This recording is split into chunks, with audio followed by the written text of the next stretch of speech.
ভোর না হতে ক্ষীরোদ মহাজনের দারোয়ান সবাইকে ডেকে ডেকে বললে, লক্ষ্মপুরের জঙ্গলে একটা বুনো হাতি খেপেছে। খেপা হাতি কাল রাতে নেমেছিল ক্ষেত্রপুরের মাঠে। চাষিরা ভয় পেয়ে ছুটে গেল খেতে। হায় হায়, অক্ষয়ের 2 বিঘে জমির ধান একেবারে নষ্ট করে দিয়েছে। এত বড় ক্ষতিতে অক্ষয় একেবারে ভেঙে পড়ল।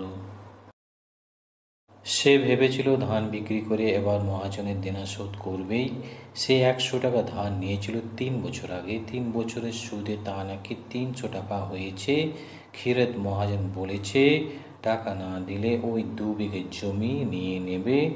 জমি চলে গেলে সে পথের ভিক্ষুক হয়ে যাবে। আবার ধান রোয়ার ক্ষমতাও তার নেই। ভয় পেল সবাই। খেপা হাতি তো রোজ হানা দেবে, রক্ষা নেই কারো।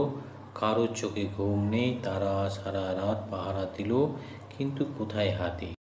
কাকপক্ষীও এলো না। সকালবেলায় দক্ষিণ পাড়ার ক্ষিতীশ রক্ষিত বললে, খেপা হাতি নয়, মহাজনের হাতি অক্ষয় ধান নষ্ট করে দিয়েছে। পরশু অনেক রাতে পরীক্ষিত গান শুনে ফিরছিল। মহাজনের হাতি তখন মাঠের দিকে যাচ্ছিল। সে নিজের চোখে দেখেছে।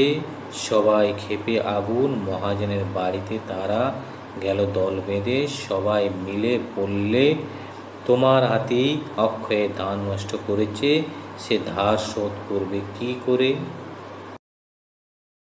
প্রথমে মহাজন কিছুই মানতে চায়নি, কিন্তু সবাই যখন খুব রেগে গেল তখন সে বললে, আচ্ছা ঠিক আছে, অক্ষয়ের ধান শোধ দিতে হবে না। তারা বললে, তাহলে দলিলটা ফিরিয়ে দাও। মহাজন শেষ পর্যন্ত তাই করল।